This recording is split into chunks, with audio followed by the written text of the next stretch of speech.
Yeah, this video is really late, sorry about that, just had a bit going on this last month. But I don't want to keep you guys waiting any longer, so let's get into the video. During this sunny Sunday, Monster Park runs were giving an increase of 50% XP, so I bought 5 extra tickets to maximize the gains. With it, I was able to hit level 241. Because I had the Justicar ring and the event was about to end, it only made sense to try and legendary it. I was really close to buying the legendary potential scroll for event rings, but I thought I could outluck the odds and save some coins. But it didn't really matter because I bought all the cubes I could, and with 12 cubes remaining, I hit legendary and stuck with 50% main stat. Right now I'm focusing on stat and will probably switch these to drop gear once I start getting Gollux rings. With all the extreme growth potions, I finally hit level 200 on my Mercedes, and with Mike's minigame lounge, I got to level 202. From there I decided to get my free growth potion selectors from the Ignition Flame stamp rewards. Using the 8 200 to 209 growth potions, I got Mercedes to level 210, getting the Link skill to level 3. With the week about to reset soon, I tried to solo Chaos Vellum. I knew it was possible for my damage and past runs. All I needed was to familiarize myself with the patterns. And with a couple of buff freezers, I was able to take down Chaos Vellum and the last door of CRA was cleared. Super hyped, and as a reward I treated myself to some cubing. With the last couple event rings, I got 50% luck stat on the Eternal Flame ring. Next was the CRA set. With pure determination and Meso, I got the pants to legendary and ended with 50% luck stat. The hat was red cube to 21% luck stat, and lastly the shirt, where I got it to legendary and landed 18% luck stat. I felt like I was in a comfortable spot where I could 12 star most of my gear. Was tempted to try 15, but held back because it probably wouldn't have ended well. Really counting on a Star Force event next month. With the new gains, I was ready to take on Hard Magnus. The first attempt did not end up so well. I didn't realize that the worst spots to stand is located on both ends of the map. The green smoke that spawns from either end completely disables you and stops you from doing anything. In a group, another member could save you, but in solos, it's a guaranteed death. With my newfound knowledge, I fought in the middle and bursted him before things got too crazy. Still an annoying boss due to a lot of things happening on screen, but Darksight really be OP. Next was Princess Snow. I noticed that she was on the same level as the initial 3 doors of CRA, so I knew I had it in the bag. The pink whale is super annoying with all the teleporting, but a trick is to leave a clone up there and just attack. Even if you get teleported away, the clone will be consistently hitting. With this, it is very simple and effective. For the next stage, you can drop a bunch of Dark Omens and easily get past it. The electric dude is straightforward. Just try not to touch the eels, they do quite a bit. This guy can cage for a while, so just drop your clone up there like the pink whale and just attack from below and occasionally drop a Dark Omen underneath. For Princess Snow, I just bursted her like no tomorrow and that was Princess Snow. During a Hard Magnus run, I was able to get the Tyrant Lycan Cloak. The base stats on all Tyrant gear is crazy. Won't be star forcing them due to the high cost, but amazing equip before Absolapse. In total, from doing all my weekly bosses and daily bosses for a day, the net gain was 908,537,500. The next step for my gear is Gollux equips. Before you had to do a long pre-quest before being able to burst Gollux, but now it's a quick cutscene and you're finished. After a little trouble, I was able to defeat hard Gollux and get some coins. You can use these coins to trade in for higher level equips. Helix is still a bit too hard for me. A fun fact is if you use Shadow Bats during the Gollux fight, you don't need to worry about the little minions reaching the center. The Shadow Bats take them down for you and you can focus all attention on the other boss mechanics. Sunny Sunday came around with 50% off inner potential resets, so I bought some miracle circulators. By using these, the lines that you roll will be at its highest potential. For example, crit rate will always be 20% when rolled at a unique potential. I use these to get my second line to a desired stat because it will be easier to roll my first line with honor XP. I got a pretty good second stat, the first slot will need to be rolled a bit later. The Ignition event was ending in 2 days. I had one magnificent Typhoon growth potion and wanted to use it most optimally. So being level 244, I wanted that one level extra to get me to 277, and so I just needed 2 more potions to hit 250. Sadly, I was not able to make it to the next level before reset. I got close though, with 59% fill. Even so, Hyper Burning was a great event that allowed me to get to where I am now in such little time. The next thing I wanted to work on was Familiars. From their update a while back, they started giving out ridiculously good stats like ignore enemy defense, boss damage, meso and item drop, and HP and MP regen. I went on to unlock all 3 spots. Some badges were a bit more stubborn than others. I'm looking at you, you weeby pelican. Took me like an hour. I didn't get anything extremely good for bossing, but I did get a large meso drop potential, and also the stats from the completed badges.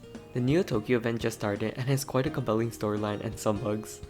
Thank you MapleStory Administrator for your service. Essentially, you got isekai'd and are straight up OP. I really liked how it was voiced in Japanese to match the theme as well. After completing the storyline, it unlocks the boss off Vin. In every mode, she starts adding more and more restrictions and gimmicks. The last mode is insanely hard due to always declining HP, but if you had familiars that give HP regen, you can hang in there a bit longer. Coins are awarded based on how far you made into the boss fight, and with it you can buy different items like growth potions. There is one magnificent Tycoon growth potion in the shop, and one that is awarded after all the stories completed. The haste event also dropped during this period, and it was really good. After completing the daily mission, it rewards you with feathers but also a booster, in which fire monsters appear and give better XP. Once all daily missions are complete, you get a stronger booster. The most important part was the shop though. The shop allowed you to buy 2x XP coupons that are tradable within the account, which in itself is good, but it also had no limits on how many you can buy, so it was flat out broken. Getting XP cards at low levels is really hard, but with this, training mules were a lot more efficient. After defeating Princess No a couple of times, I finally had enough captivating fragments to redeem the Princess No Floral Jewel. I got it to Legendary and rolled over 30% magic attack. Why couldn't be attack? But I landed a pretty good potential afterwards. From one of the hard Gollux runs, I was able to get a reinforced Gollux belt. I started to 12 stars and got it to epic potential. I didn't want to go crazy with the cubes because I plan to transfer this into its superior variant once I get strong enough. Because I got the Burninator from the daily logins, I decided to make the one and only Yu-Gi-Oh! Master Phantom. Phantom has a really useful link skill and legion effect with the extra crit rate and meso draw. With Phantom's ability to steal other explorers' move, I went to Hennessy and found a Pathfinder. I took the first and second job moves and macroed them, so I got a great mobbing skill that still procs my cards. Remember, you can only steal certain moves depending on your job advancement. In a pretty short time, I was able to get Phantom to level 150. In order to verse normal Damien, I had to complete the prequest. The prequest is quite fast because you only need to do Heroes of Maple Act 4 and that's it. After, I started Celos Under the Stars questline. There isn't really a great reward for completing this questline, just a couple of arcane selectors, a badge, and a themed helmet. The real reward comes from the quest itself and location. Straight up a beautiful location with very colorful monsters. They also have an axolotl themed monster and that makes me very happy. The spawn rates seem a lot faster here as well, and some maps are pretty compact, leading to a pretty good training area. Not only does it have great still cutscenes, but it also has a beautiful story. Also, look at that whale. Next up, Moonbridge. The storyline is the first part of the battle that leads to the Black Mage. Also, look at Cygnus, she looks so cool, man. Thumbs up to the artist, that design is so dope. A lot of the quests are the same as they require you to clear stages. Just the average clear all mobs kind of quest. By completing Moonridge, I unlocked new training areas and the Gloom boss fight. Gloom doesn't drop anything too amazing in normal mode, but Chaos Gloom can drop endless terror, which I think is best in slot ring right now. Soon I hit a plateau. I tested my damage on normal Damien, and even though I was doing alright, I didn't think I would be able to beat him. At the rate of damage I was dealing, it would take maybe around 10 to 20 minutes of gameplay to beat him. I don't have the endurance and the patience to do so I needed to get stronger. The next big gear I could get is Tyrant Boots and Gollux accessories. But the Gollux accessories are going to be a bit later because of how many coins were needed. So the next best thing to raise my damage is Link Skills and Legion. So we go back to the power hour of character creation.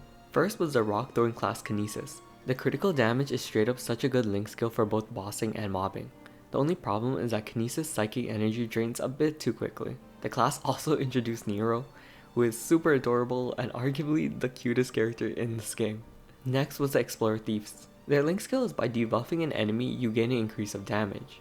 Both Shadower and Night Lords are super good before 5th job. Dual Blades on the other hand, need the 5th job to stay relevant in both mobbing and bossing. As a former Dual Blade main, I still give it an S+.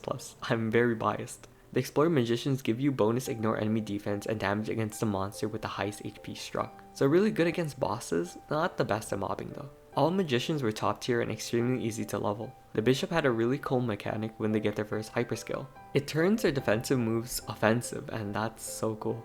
Also, why does the Bishop have 100% crit rate and Nightwalkers don't? It don't make sense. It don't make sense. Cadena gives increased damage against lower level monsters and also gives bonus damage if you apply Abnormal status to the monster. As a Nightwalker, I can apply Darkness and fulfill the second part of the Link skill. This is a Wombo class that gets increased damage based on if you do combos. To max out the damage, just spam the same 3 moves over and over again. Arc increases damage based on how long you've been in combat. Really good for both bossing and mobbing. The times where you have the Super Saiyan form, it's really fun, and the other half is just alright. Not the funnest, but it's not too bad. Remember to do the questline for both Arc and Cadena to level 30, or else you can't get XP anywhere else. With all my new characters, I was able to get Renowned Legion rank 2, and here's my grid. I tried to take up all the crit damage and boss damage spots because those will be the biggest contributors to my damage. Also a little for crit rate, so with decent sharp eyes I reach 100% crit. And that's the end of this video. Slowly but surely, we're making a lot of progress and getting closer and closer to being normal Damien. Still not fully confident on fighting Damien, but in the meantime, I'm learning the attack patterns. For the upcoming months, I'm looking to get 5000 Legion and unlocking the remaining boss damage and critical damage grids. I still have to unlock the Lotus boss fight, and really hope that Nexon blesses us with a 5, 10, 15 Starfish event. Without it, my progression is really plateauing. I hope to see you all in the next video, and hopefully I can get it out on time. See ya.